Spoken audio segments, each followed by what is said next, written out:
Our next speaker is Bruce DALEY. Bruce said that he would love to be on Let's Make a Deal.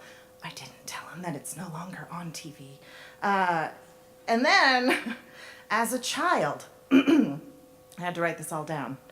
As a child, he smuggled weapons-grade plutonium out of the former Republic of the Soviet Union. He was just a baby, and the material was hidden in his nappies. It gave him an awful diaper rash. At least that's what his parents told him. I don't know. So yeah, plutonium, Soviet Union, weird butt. Yep, and he's gonna come out here and talk to you about how to be a difficult employee. At this point, I'm going to say hello to Donna, who is our Chief Operating Officer at my company, where I do not pull things out of my boobs on a regular basis. Welcome to the stage, Bruce.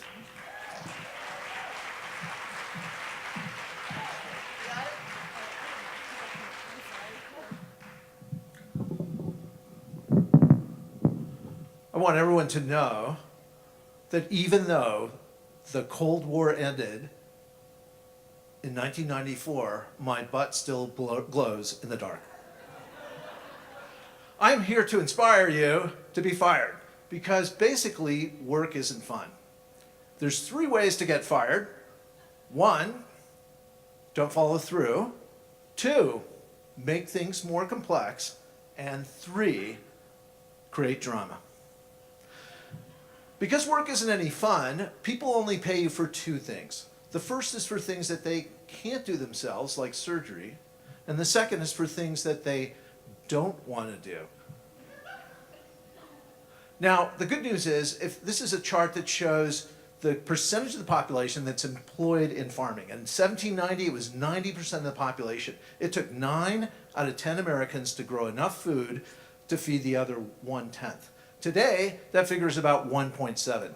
And where we're headed is towards something I call the latte society. And what that means is that 1% will be growing the food, 1% will be manufacturing the goods, 1% will be providing the services, and 97% of the population will be either drinking lattes or making them. So when bosses take a look at work, what they see is easy problems and difficult problems. And they have a clear distinction about the way they want to handle it. Now, shout out to the leadership of PARA here, isn't this right? Bosses don't really want yes people. They don't want yes men. They want to really focus on the difficult and hard problems. And God bless them. Now, manageable employees are the ones who go out and they take care of business. They get things done, easy routine tasks done without a lot of feedback, without requiring a lot of management. Difficult employees, on the other hand, are difficult for 3 reasons. And the first reason is that because they don't follow through. The second reason is because they make things complex. And finally, the third reason is because of drama. And what do difficult employees call manageable employees? Boss. Now, in terms of follow-through, it's really very easy, as GT noted, to make friends with excuses.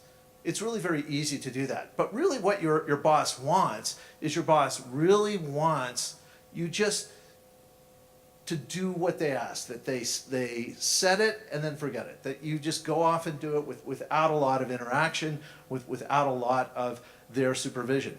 The other thing that they expect is for you not to make things more complex than they need to be. So some people, if you ask them what the time is, they tell you how to make a Swiss watch. And they do that either through a process or they do it verbally, just by really describing things that are hard to say. And they do this for 2 reasons. Either because they can't do it or they don't want to do it. But in any case, making things more complex than they really need to be is a great way to be fired. And finally, there's my personal favorite, and my personal favorite is drama. Now, there's lots of ways to encourage drama at work. You can eat other people's food in the refrigerator. You can gossip about other employees at work. You can also go to the Christmas party and get very drunk. But I think by far the best way is to have an office romance with someone else in your office. And I think that's really a lot of what the Me Too movement is about. Hundreds of people have been fired, not because of what they did, but because of the drama. Now, difficult employees want to be judged on the basis of intention. They don't want to be based on the basis of results. What they really are hoping is that people can see, yeah, I meant to do a good job. Now, unfortunately, that creates a difficult situation that lands them in the soup. They're sensitive to criticism, they push back. Eventually, the boss doesn't want to talk to them at all. He or she just ignores them, the communication breaks down, and that's unfortunate because one thing that it's really easy to do is to fire a difficult employee.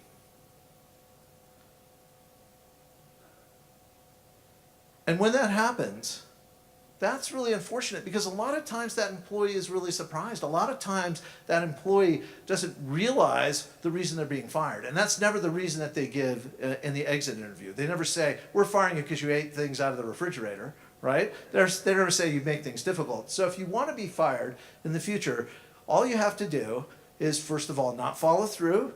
Second, make things more complex than they need to be. And third, introduce an element of drama into your workplace. And the result of that is you get to manage yourself. Thank you, ladies and gentlemen.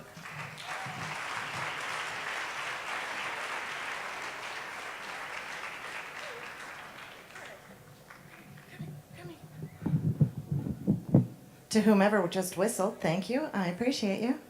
And to you, sir. This is really great for my self-esteem.